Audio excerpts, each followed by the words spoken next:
That's right. I'm here with Bryce Prince, starting from the 4th spot today. You achieved your personal best on the 600 at this track. How are you feeling going into the race right now? We've been working really hard getting the bike set up well. I can't thank, Ken and Kyle Racing enough for getting my suspension dialed in. It's been working really well, and my 2 crew guys have been busting their butt to try to give us a good bike, and it's our best qualifying result of the season. I feel like we're finally on pace where we should be, and hopefully we can try to put it on the box today. That's the goal. So I just can't thank my whole KWR team enough for all their support. Thanks, Bryce. Congrats. As most guys are, Greg, racers, we all rely on confidence. And it's just Bryce is one of those guys that's not going to go pitching the thing down the road if he doesn't feel comfortable. And they've made a step this weekend for sure. He looks great out there, and wouldn't be surprised to see him get up there and give these guys a little dice up at the front. Yeah, and Bryce knows how to win. He's our 2016 MotoAmerica Superstock 600 national champion. That was a look at Valentin DeBees, who we talk about throwing it away. He doesn't do it very often, but he did it in qualifying. Crazy crash, coming out of turn 3. I think you said it looked like it lasted him a mile because it did. Front just kept tucking and tucking and tucking, didn't it? Yeah. All right, let's get down to Hannah. Hannah. Yeah, that's right. I'm here with JD Beach. JD, everyone's going pretty fast this weekend, riding pretty well. Who do you expect to be up battling for the front spot with you? I think it's going to be a real good battle. Hayden's going really fast. DeBees is going really fast, and also the second row of the grid's going really fast, and we've struggled a little bit yesterday, but I'm here to race, not practice, so we'll see what happens. All right, thank you, JD. Best of luck. Yeah, there's no one who races better. Nobody. He's tricked me a couple times this year, and he's been able to lead from the front and stay there, and so I would never doubt JD, but he's exactly right. He's a racer. Here's a great look at Hayden Gillum, a guy who, we thought was going to struggle maybe a little bit here, but that has not been the case. He led a session yesterday. He's been fast all weekend. You watch this guy go down through the attitudes, Greg, and it's fast. He makes some quick transitions. Let's get back down to Hannah. I'm here with our pole setter, Valentin DeBees. Valentin, would you prefer to lead this race for the majority of it, or would you rather be in a battle with some of these guys back here? For sure, I like to be in the battle because it would be much more fun. We will see. I'm sure they find something this morning, and we'll be all three battling all the whole race. But the most important is to be first at the finish line. And second most important thing is to have fun, as always. So I will enjoy, and I hope you guys will enjoy too. Thanks, Valentin. Best of luck. All right, so last time we were here, Valentin DeBees was our winner. And JD Beach, though, Jason, from the 3rd spot on the grid, he has 5 of 6 race wins here at Utah Motorsports Campus. He's just really strong here, but I don't know, it doesn't look like JD's got the magic that he normally has here. He always finds it, though. That's the thing. He finds it. And the grid isn't that far apart, as you can see here. You got DeBees and Hayden Gillum just literally right behind him there in the low 53s. JD, he's a little bit off now, but this big straightaway brings a lot of players into play. Bryce Prince, Nick McFadden, Corey West on that new bike, as we mentioned earlier, starting from row 2. Then we got Escalante. I believe Jason Aguilar is a scratch from this event. Braden North. So, yeah. Jason had an accident a couple weeks ago, had some concussion symptoms still, so he's not going to line up. Gilbert Thornton and Mazi Otto, who is our rider profile, are going to be there on row 4. Back to row 5, Camacho, Bobier, Benjamin Smith. Then we got Lucas Silva, Wyatt Ferris, Northern Cal. Good to see him make the travel over here. Daytona Anderson, row 6. As we transition on back to row number 7, Caroline Olson, close at 4 seconds off pole, then Kinzer Naylor, Ashton Yates, who we saw in the Liqui Junior Cup on BN Connect, Robert Pierce, Fernando Silva, and Jared Nassani. And then, of course, we have a total of 29 competitors. Simmons, Lampkin, and Richards, and Zaragoza and Harper will round out that 29 rider field. So pretty full grid for the Supersport race, as we always expect. And this rider right here set pole position with about 6.5 for 7 minutes left in the last session, and then tossed it down the road, just in a very weird crash that we were talking about, Jason. But it's just a low side, and he rode it back. It was a fast corner, maybe the fastest corner on the track, but he rode the bike back. And the bike made it out okay. That's the big deal. And a one-bike rule at MotoAmerica. Oftentimes what happens here is in practice sessions or whatever, if riders crash, little low side, they get off into what Jason likes to call the moon landing, and they just start launching themselves sideways. Well, they do here because of the dust, the dirt out there. It literally looks like you've been landing on the moon, and mechanics love you for it when you bring it back in that way. It just gets everywhere. There's a rider to look out for. I can tell you, on the Ridiculous Racing Yamaha R6, Hayden Gillum and his crew were able to get the latest spec engine from Graves Motorsports, who supplies and builds that motor. and that little bit of extra has really helped Hayden out this week. But, in talking to the crew, Ridiculous Racing, they have barely touched that motorcycle. They got it from Graves, and they've barely touched a couple clickers here, a couple clickers there, maybe a spring rate, and it's just been such a competent R6 motorcycle. And it's part of what Graves allows people to do in terms of having customer bikes, and they're as competitive as the bike that JD Beach runs. But they've got some great people under that rig as well, and they got a brand new rig that looked amazing. So the whole Ridiculous team, they're here for the long stay, Greg, which is great because they've got a good group of people down there. They've got 2 good riders. It's the same shame that Jason isn't going to be riding today, but no, those guys are here to stay. They got a good crew, and that's why we're seeing Hayden excel. You and I have said for a long time, though, that Hayden's probably one of the most underrated guys. I mean, he's just not had a lot of money to be able to go and get himself up front, but he's plugged along, did the man of the band with a plan thing last year. Yeah, he stayed here. He stayed in it. He Never found a way to stay in it. That's exactly right. And now he's getting the payoff and hard work. That's what it's all about. And now he's got on with a good team, and that's why his results are what they've been. Here's a look at our championship. Beach, Gillum, West, Nick McFadden, top 4 guys. These guys right behind them in 5th, literally just jumping up the board, I believe. Is that correct? Yeah, he's only 5 points adrift of Nick McFadden, so Nick knows it's coming. I had a chance to talk with Nick earlier today, and we were talking about the points championship, and is it time for Nick to take the next step? Yep. And he was like, look, I think I've taken a step. I think I needed to take 2 steps, and I'm just so close to doing it. And I said, well, 4th in the championship's good. He goes, yeah, but Valentin DeBees is right on my heels. And I'm like, yeah, that's a tough. That is definitely a toughie the way Valentin is riding right now. And I've said it so many times before. All it's going to take for Nick to get there is to see that pace for, say, 3 or 4 laps. If he could get himself in there for those 3 or 4 laps and go, hey, I'm hanging on to these guys, it changes a rider's mentality. It changes your attitude, your confidence, and everything else that goes with it. And you start feeling like, hey, I belong here. This is where I actually belong. And that's all it's going to take for Nick. And this weekend, he's qualified 5th. What is he, Greg? 55. So he's 1.7 off of DeBees. And when you're staring across the garage at the guy that's on the exact same bike as you, it's you sit there and you scratch your head. I know I did it a lot with Mladen when I was lucky enough to be his teammate. You sit there and you go, wait a minute, I found a second. He just found another second. How's that happening? Yeah. And that's what you see. I'm looking right now, Greg, on row 3 out our window. And I didn't see, obviously we knew Aguilar wasn't going to line up, but I also don't see Richie Escalante out there. So we'll have to take a look at that. I don't think anything happened to Richie this morning. I watched him go around. Uh-oh. What's Valentin DeBees doing? He's kind of waving over, taking a look at his motorcycle. So you got to remember, this is his first laps out. He's pulling off. These are his first laps since his accident this morning, and this is what happens. You tip over in morning warm-up, and Valentin DeBees is out of this race. Wow. Just like that. So Nick doesn't have to worry about the points as much right now. That's huge. That is absolutely huge. For I mean, not for the overall championship. Now we got more riders. Yep. Maybe he was waving. Now they're okay. They had yellow flags. Okay. So we're getting ready to get this race going. MotoAmerica taking a close look at it right now. We'll see if they're going to delay the race procedure. What we're looking for is upper left-hand part of your screen, those red lights that go on. So we are going racing. And here we go. And JD Beach with a great launch. And it looks like Bryce Prince as well on that black and white motorcycle. He'll get into the full tuck. And is that Nick McFadden in his second spot? This is what he needs. He needs to just get up there and get on the back of JD for like a lap or 2. And he'll be shocked. It looks like Bryce Prince trying to go underneath him. But nope.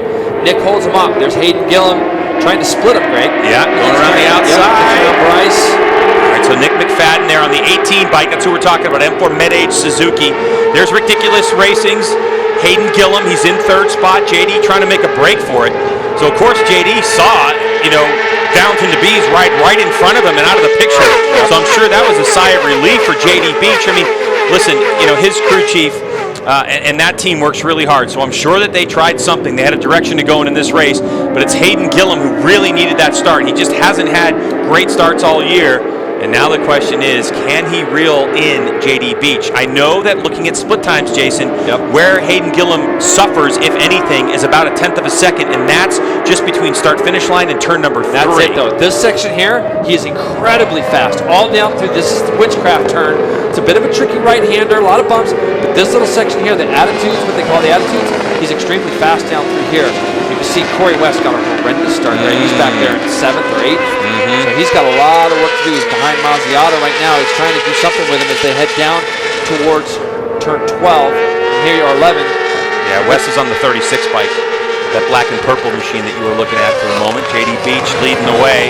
JD, of course, on the Monster Energy Yamaha Extended Services Graves Yamaha, our points leader. And here comes Hayden Gillum. He's already half that gap in just about 6 or 7 corners. They hustled Debees' bike across the track, and I wouldn't be surprised to see if they can get that thing sorted and send him back out. Any kind of red flag in the first 2 laps usually goes back to a full restart. So here we go, JD Beach across the line, first lap. Gillum has already closed that gap, Greg, 57.8 from a standing start. So now we're going to start to see, it looks like they're just still sitting. Yeah, Debees, it's obviously something with the shifter. He crashed on the left-hand side this morning, so it has something to do with the shifter. That's definitely the side, so.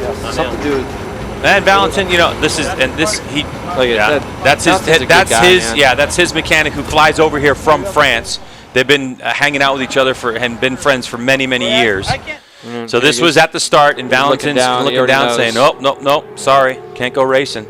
Yeah, there's something not right there, and you know what?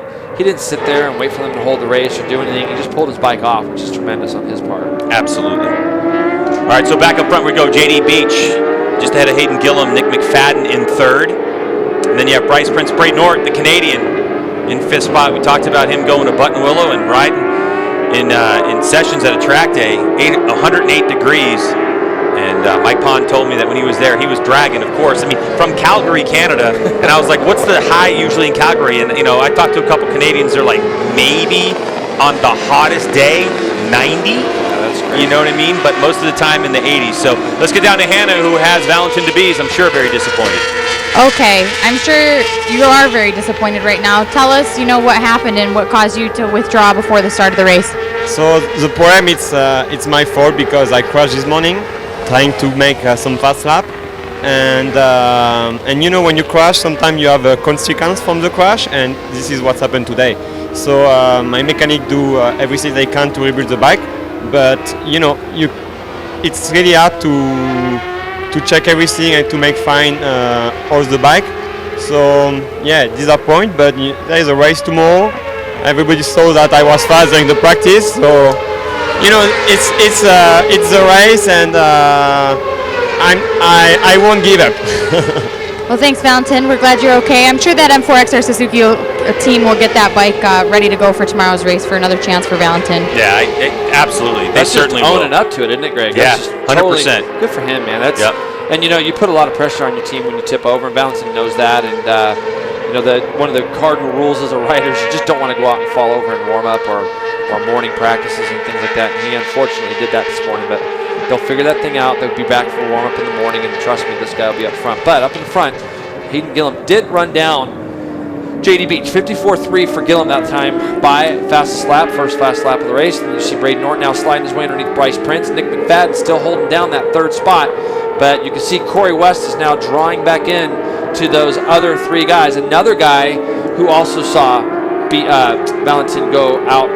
So that's going to give Corey a little bit more inspiration maybe to try to get up there and keep padding his championship points there in 3rd. So, but he's caught these guys. JD now down to the attitudes, is pulled away from Hayden just a little bit this lap. So it's JD Beach being chased by Hayden Gillum, and then there's that train, Nick McFadden, Bryce Prince, Braden Ort. Braden Ort's on that white and red motorcycle. That's part of the Fastline Performance Tuned Racing team. So Braden trying to put himself in a position to get another podium finish. Braden, of course, at our 4th race of the year. 4th race in Supersport, which was Virginia #2, finished in 2nd spot. So he's familiar with the podium in MotoAmerica competition, as are these two. There's only been 3 race winners in Supersport this season, and you're looking at 2 of them right now. JD Beach has 5 on his resume, and Hayden Gillum has 1.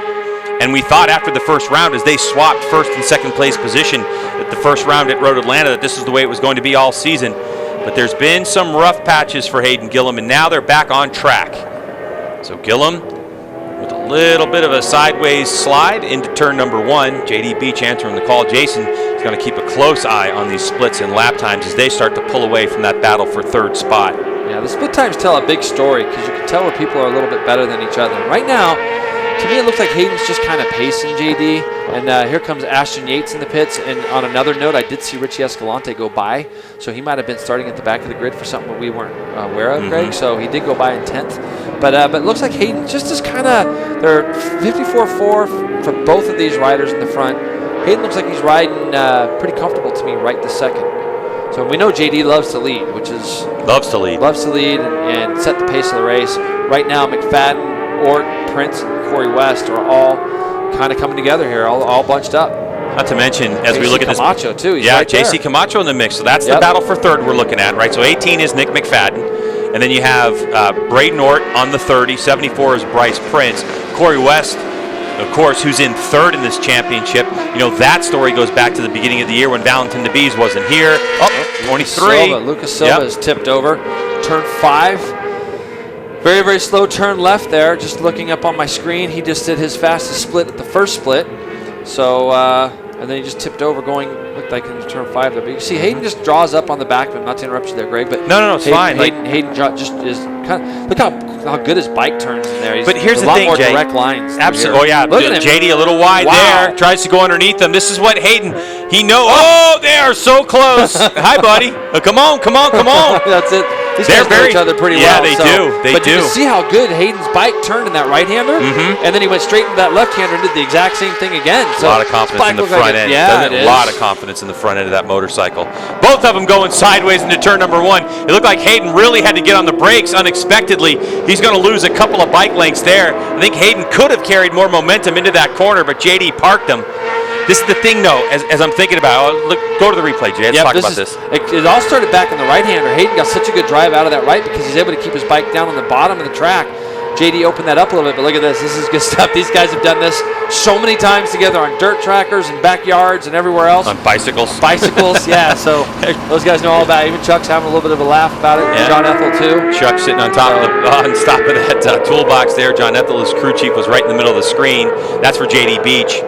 Back to this battle for third, and Nick McFadden still holding on.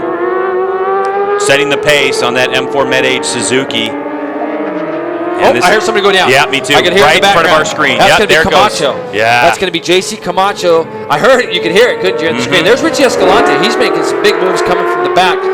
Man, we haven't seen JC tip over very much. No. And he had that battle for the podium directly sitting in front of him. On that MotoAmerica Racing. Out of Deer Park, Texas, JC Camacho trying to get that bike fired up again and get back in, to the points. Camacho sits 13 in points right now. Probably felt like he could catch up to those guys. Yeah. When you see those guys getting kind of organized together and you think, well, maybe like, here we go again, Greg. Look at how tight Hayden goes in. Now, that time JD went in here a lot tighter, but Hayden can keep his bike down right on the bottom. Yeah. And this time JD just, I don't really know if he moved over anything there, but just a lot cleaner through that last sector for both these guys at the end. All right, so this is a good test of that draft in terms of that losing a tenth of a second. JD got a great drive, but also you can see Hayden, even if he's able to catch a whiff of that slipstream, isn't able to close anything on JD. So he's got to do it all in the corners pretty much for Hayden Gillum. And we all know with the temperatures out there today and the amount of laps we have left in this race, that can put a beating on a set of Dunlop tires. Yeah, there's no question. Right now, these guys, we're kind of in that middle phase, and you can see JD does something. I don't know if Hayden just made a little bit of a mistake in turn 1. Hard to say. But JD's opened up that little bit of a gap, and he's just turned his fastest first split, 28.2. He opened up 0.2 of a second there. Both came across the line pretty close. So what you're seeing there when JD goes into the corner, especially those left-handers, and the rear end gets a little sideways, leaving that black mark, that's just the way JD prefers it. He likes to get on that rear brake and stabilize out that motorcycle, and he actually sets the bike up for that specifically, and he understands, as you can see, just the heat, just so bellowing off the racetrack. Right now, he's pulled the pin. He's going his fastest lap of the race right now because he's just done his fastest second split, and he has completely broken Hayden on this lap right now. Completely broken. We did see that Lucas Silva did get back up. He's back circulating again. He's right by our commentary booth. So anybody out there worrying about him, he's back up and going. But yeah, he's really decided to put his head down on this lap, Greg.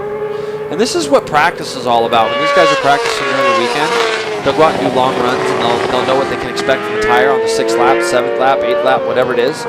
And then you know what you do is you go to your RV or you go to your hotel room that night, and used to do is go through all my competitors too and see how they were doing on their long runs, and that's all knowledge that you can use for the race. And maybe that little bit of Hayden pushing JD out of this last corner a lap or so ago got JD a little fired up to try to put his head down.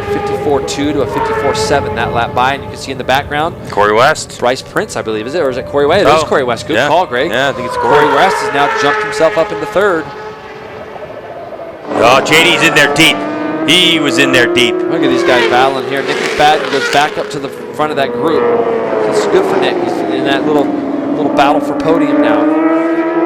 So McFadden racing it out with Corey West. Of course, we talked about Corey and his early success as he goes around. Oh, Nick McFadden losing a couple there. And Corey filling in for Valentin DeBees early on the M4 X-Star Suzuki team. Found himself right away with a podium. He finished in third spot, and then the next race he was in eighth, and so he's had 2 podiums so far this season. And of course, the team he's on now, wanting to keep it going with that TSE Racing squad. And Jason, you mentioned it, brand new motorcycle for them. Yep, brand new bike, first race for those guys, and they've done what they can to. They picked up a motor in Colorado on the way here. They installed it. They installed it at at a parking lot. Bryce Prince in there a little deep. Yep, just got pushed wide. Now he has a look over his shoulder to see if there's anybody coming behind him. By the way, Jason, a 54.2 for JD Beach last time he came across the stripe, and that is the fastest lap of the race, and that was 1.5 seconds quicker. No, I'm sorry, 1.5 seconds. That was half a second quicker than Hayden Gillum on that lap. So now the margin last time they came by was 9/10 of a second. But this is a long, this is the thing about this particular racetrack being 3 miles and the amount of time it takes to get around nearly 2 minutes for the Supersport bikes. So much can happen from, start-finish line to start-finish line. As we can see right now, as this battle for third is absolutely on fire, as Braden North, the Canadian, ahead of Corey West, Nick McFadden still in the mix, not really shuffling backwards, is a little bit wide for Corey, but he's going to yard down to that apex and try to get on that gas.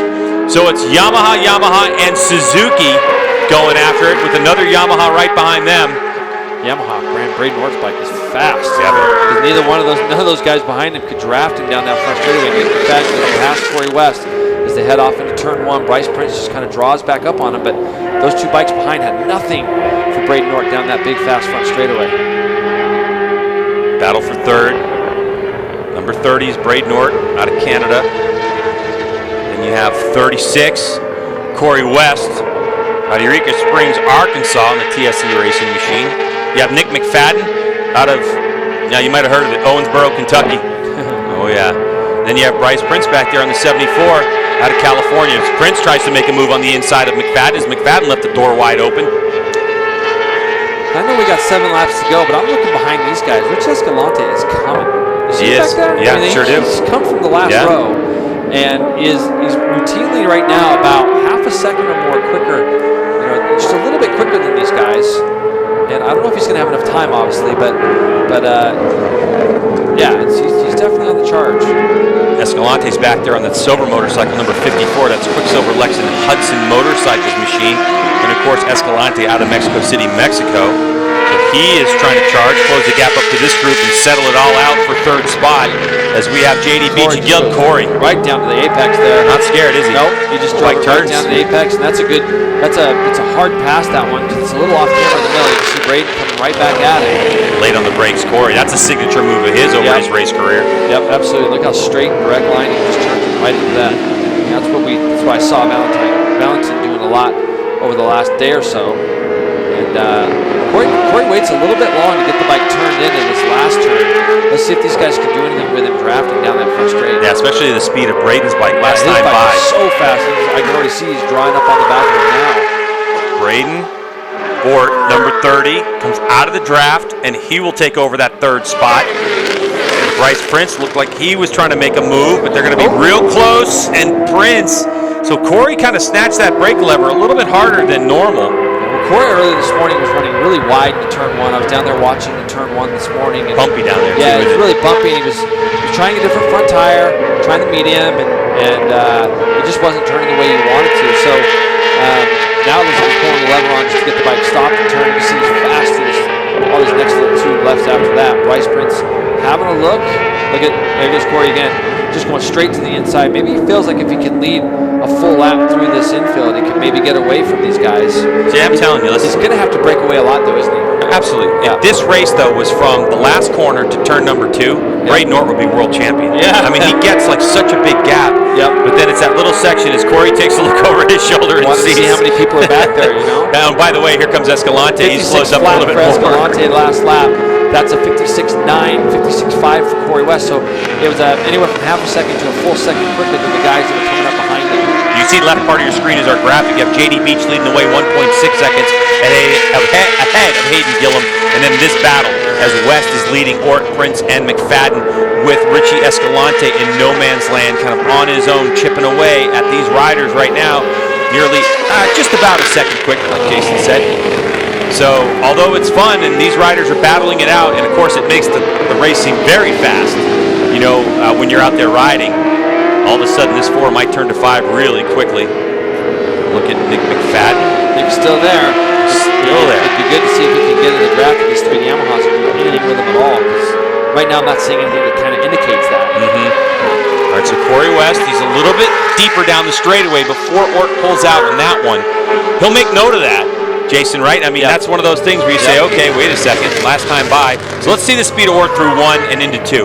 Look at that. Yeah, and he's really good through there. I mean, he's really fast through here. They kind of draw back up on him between 3 and 4. Nick has got past Bryce. Bryce trying to stuff it back underneath him.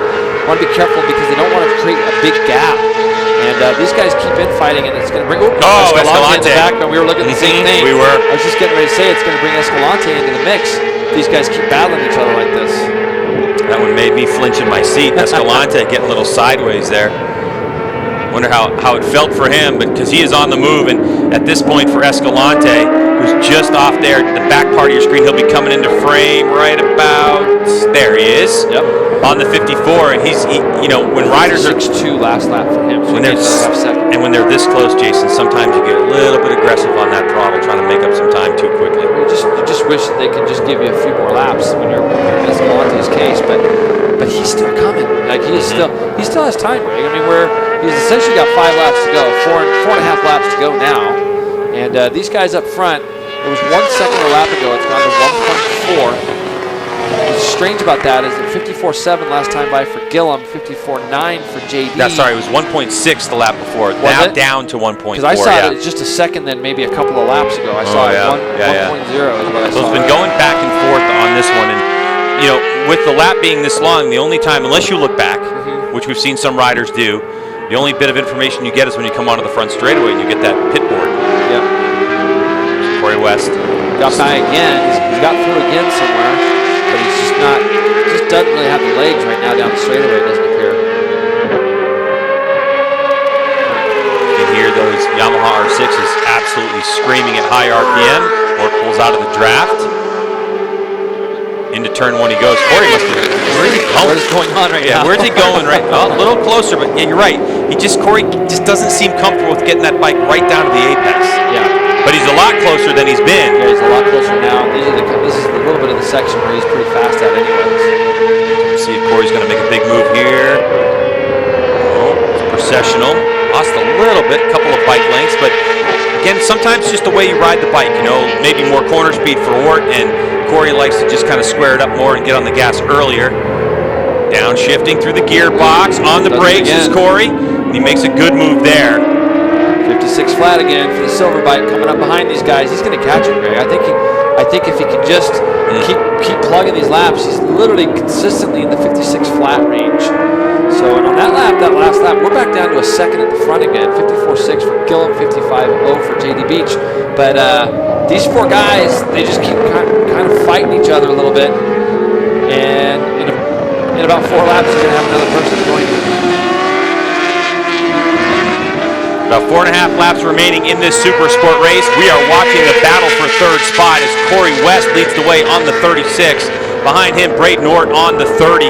Bryce Prince on the 74. And just right there on that blue and white motorcycle is the 18 of Nick McFadden. So that's 3 Yamahas and a Suzuki GSXR. He's broken him a little bit this time. Little bit this time, Corey's broken him. It looks like Gillum is even closer. 54.3, fastest lap of Hayden's personal best on that lap as he comes across. We go back to this battle for third spot, and Corey has opened up a big enough gap. I don't think that they'll, well, it's going to be close. It's going to be really close. If Corey can lead into turn 1, I think it'll do him big favors. I think he will, Greg. Braden's got it, yeah. When you're in Corey's spot, you're just thinking, okay, where is he? I'm going to feel it coming pretty soon, because you can always feel that draft when you're getting drafted. But that right there is going to give him a big shot of confidence to know that he led off into turn 1. So now he's got to just keep his head down. So Corey West trying for his 3rd podium of the year. By the way, had 0.0 plans of coming racing when the season started. Got a phone call like a week before Road Atlanta, and here he is 3rd in the points with TSC Racing, battling for his 3rd podium. There's JD Beach. Now it's been 1.6, 1.4 to 1 second, down to 0.8 of a second. The question is, wow, JD just like finds it, doesn't he? He just does. He just finds it and just like reacts to whatever they're putting on his pit board. He just reacts to it because he's pulled back away a little bit. First 2 splits, he's gained 0.3 back, so that's going to take the lap back up over to second. Hayden's so fast down through these little attitude sections. So 55.8 last lap for Escalante, so he's definitely closing. Definitely closing. That was another 0.5. Gillum looks like he's kind of closed up on this lap as well now, so they're just kind of seesawing in different spots. They're faster than each other. The problem is, I think with JD, him able to get the bike turn and get on the gas, and his size, the drive he's able to get with his gearing and everything, is that Hayden is going to have to pass JD and put about 10 or 12 bike lengths in between himself and JD if he's got a chance to make it all the way to the start-finish line, which isn't very far down the straightaway, but it's far enough where you can use a draft if you get a great drive out of the corner. Battle for 3rd. I don't think Corey's open. I don't think Corey opened up enough a gap this time. This time they might be close enough to draft him. I expected Corey to maybe pull away this lap. Let's see what his time is. 56 flat. 55.9, 55.9. So what Corey's done is he's sped this whole pace up of these battle for 3rd between these 4 guys. Ort's having a look, not going to quite make it. Right behind them, 56 flat for Escalante as well. So when Corey took to the front here, he dropped the pace, dropped the hammer a little bit. 0.6 of a lead now for JD Beach as they head down into turn 5. Hayden Gillum did his fastest 3rd split of his race, 26.1 the last pass by. So he gained 0.4 in that 3rd sector.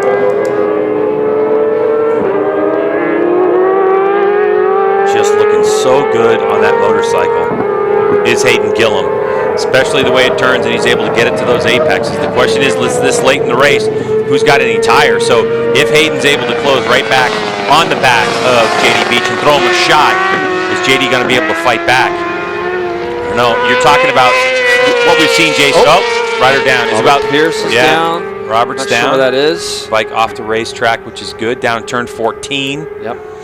So here's a look at it. Yeah, just got lost the front there. Too much brake. Away she went. Yep. So it looks like the 31 bike. Yeah, easy to do there. 31 bikes race is going to be over. But back up to the front, it's been about 0.3 of a second per lap that Hayden Gillum's been able to take out of Beach's lead. But with the amount of laps winding down now, we're going to see if Hayden's able to get another couple tenths. I don't see him in the frame at the moment. There he goes. So they came across the line, and JD able to answer. And he did. Yeah. 54.2 goes fastest second sector. So he's just really managing his board. That's exactly what JD's doing. Although he's a little bit deep into 1 right there, but that's what he's doing, Greg. He's just kind of managing it at a second or so. And frustrating for Hayden because Hayden can kind of draw back up on him. 54.2, 54.4, and then we got this big battle still as these guys rage down into turn number 1, and they've all managed to figure out a way to get back by Corey. The whole lot of them, side by side they go. Corey with Nick McFadden. So McFadden, he's going to have the position for the moment. See if they switch back. Nope. So Braden Nort drags Bryce Prince past Corey West. And what that little 2-lap run did by Corey leading this group was it broke them out of Escalante a little bit because they jumped into the 55s all of a sudden. These guys were doing mid-56s, even 57 flat when Escalante was catching them.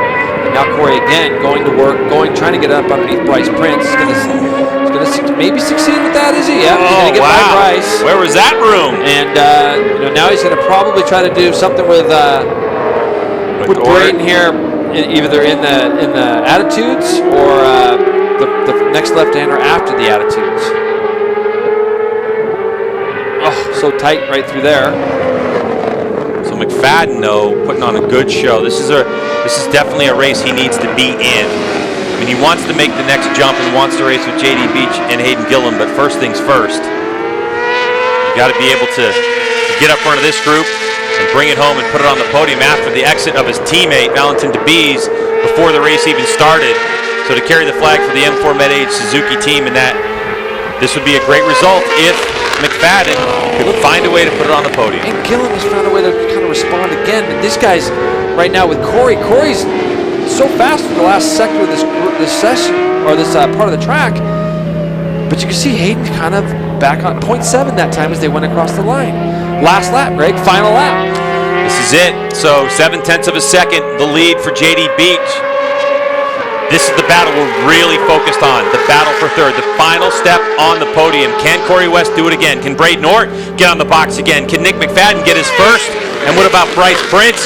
So many stories, and Richie Escalante is so close. He's so close. Yep. Like you were saying earlier, is Corey's wide. That's what he did this morning. He ran a little bit wide, but he got it turned down. Nick moves up to second, or fourth rather, and Braden goes back up underneath him. So McFadden getting really, really aggressive as he needs to, because Corey West is starting to eke away. Whoever has a chance at the podium right now, they cannot let Corey go. So McFadden's got to make a move soon. He's got to make it on the brakes somewhere close. He tries it. Oh, McFadden really had to grab the lever and slow that Suzuki down. And now Corey's looking over his shoulder. But see, the thing is that if Corey can lead through all this, it's going to be hard for anybody to do anything with him. He's so strong on the brakes right now that if he can just kind of get him down through the Attitudes, this next fast right and into what we call the Attitudes here is going to be key. Now look at Escalante. Looks like McFadden. It looked like he went side by side. He did make it. So he wants to take a shot. If he's going to take a shot, it won't be down through here or the next one. It's going to be turn 13. He's got to go really good down through here, and then he's got to figure out a way to draw up on the back of Corey. But Corey's got just a little bit of a gap. But when you ride defensively like that, sometimes it can hurt your exit speeds. Let's see what happens here. This would be his next best shot.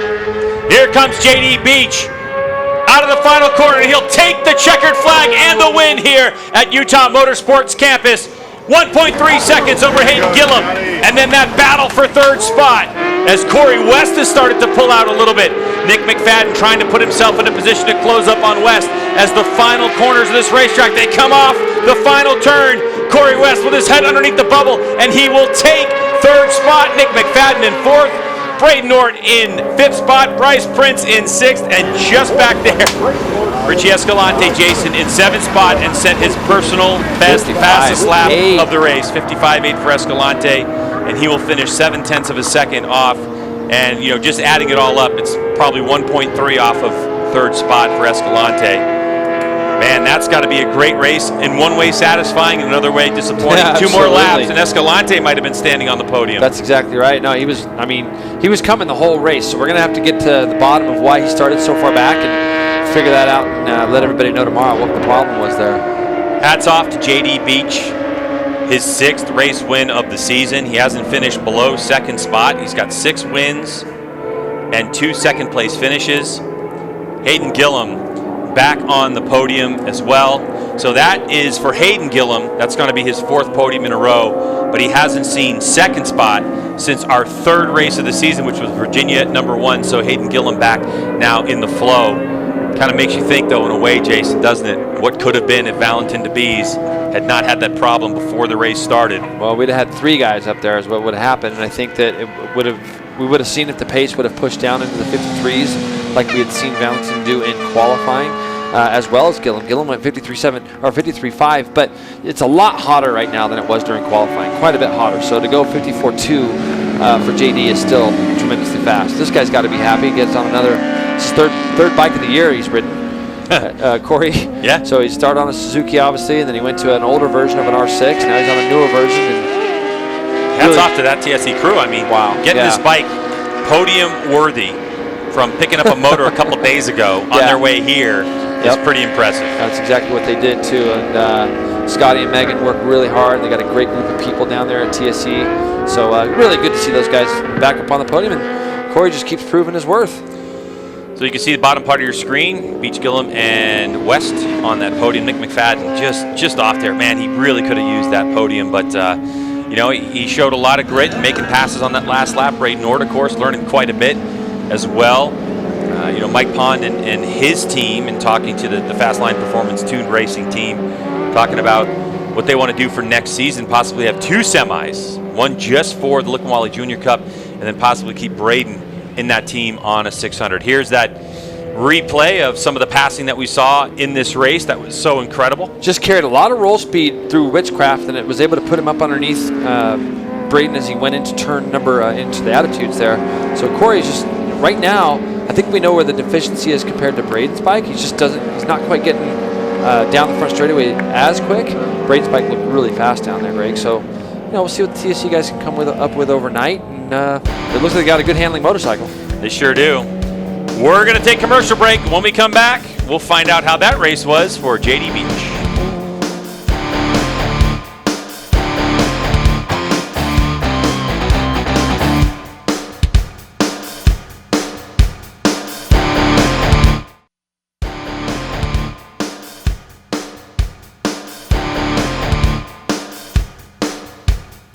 A good look at the podium, winner's circle. Action going on right now, so let's get down to Hannah. I'm here with our third place finisher, Corey West. Corey, third podium of the season for you. It was quite the battle back there. There was 4 of you, but you came out ahead. Tell us about it. Yeah, it was a tough race. I mean, it's so hot here in Utah right now, and tires were a little bit greasy. The pace wasn't quite what we were doing in qualifying, but I had a good rhythm. The bike felt better than it did in the qualifying, and just battling with guys. But I kind of knew where I had them, so I just didn't want to kill my tire and be smart.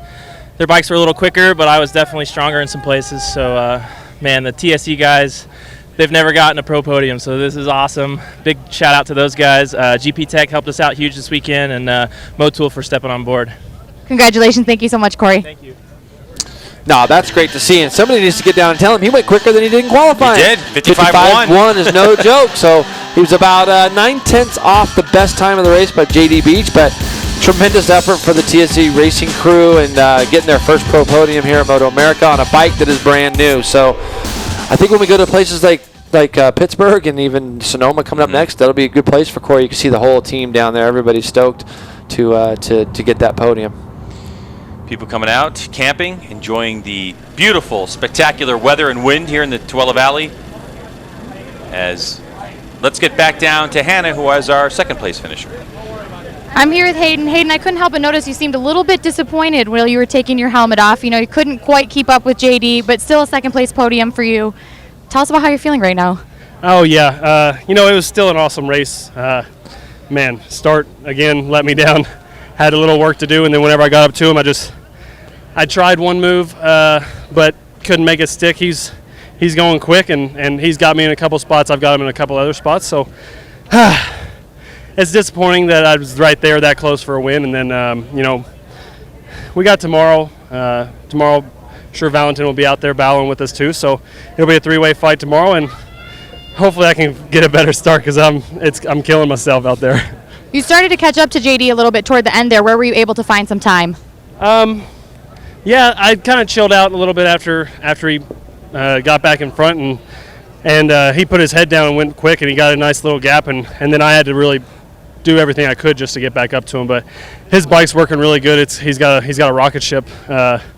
So we'll see what we can do tomorrow. I'm really happy the Ridiculous guys did such a great job, and we've been up front all weekend, and I can be a little happier, but not much. Well, thanks, Hayden. Congrats. I love that interview because he's not happy. You can just tell. And the start, he's talking about the starts, and we have seen that let him down. And when you have to work harder to catch up to somebody like JD Beach, it wears you out. There's no, and then the heat, we talked about fitness and things at the beginning. He's a fit guy. The heat, though, will zap it out of you, and when you have to work that much harder, it makes it difficult. There's no doubt about it. I mean, I think next stop for Hayden Gillum is going to be the drag strip. Somehow work on those starts. All right, let's get down to Hannah, who has our 6-time winner here in 2018. JD, you ran away with the win again today. Tell us about your race. I wouldn't call that run in a way. I mean, my whole Monster Energy Yamaha Extended Service Graves team had worked really hard, and I'm not gonna lie, that race was hard. I mean, we struggled a bit yesterday, and I think we found a little bit of pace in the race. But I mean, Hayden he kept me on the whole race, and you know, I was really bummed to see the Beast not start the race, because I knew he was going to be really fast, and I think it's going to be a really good race with the three of us tomorrow. And yeah, I mean, the team and I will just go back to work and maybe make some changes to the bike, and talk about the Dunlop tires we ran, and see what we can improve for tomorrow. Well, congrats. Thank you so much, JD. And Jason, what JD's talking about is yesterday in practice, he went into turn number 1 and didn't have any brakes. Oh boy! And saved it. And he told me that it was one of the scariest moments of his life, and I think it rattled him yesterday. And of course, they came back so strong today, as his crew does. And just a little bit of air in the line, you know, and that's it, of the brake line. And so, you know, there was no damage done, but definitely rattled him a little bit yesterday. All right, we're going to take commercial break.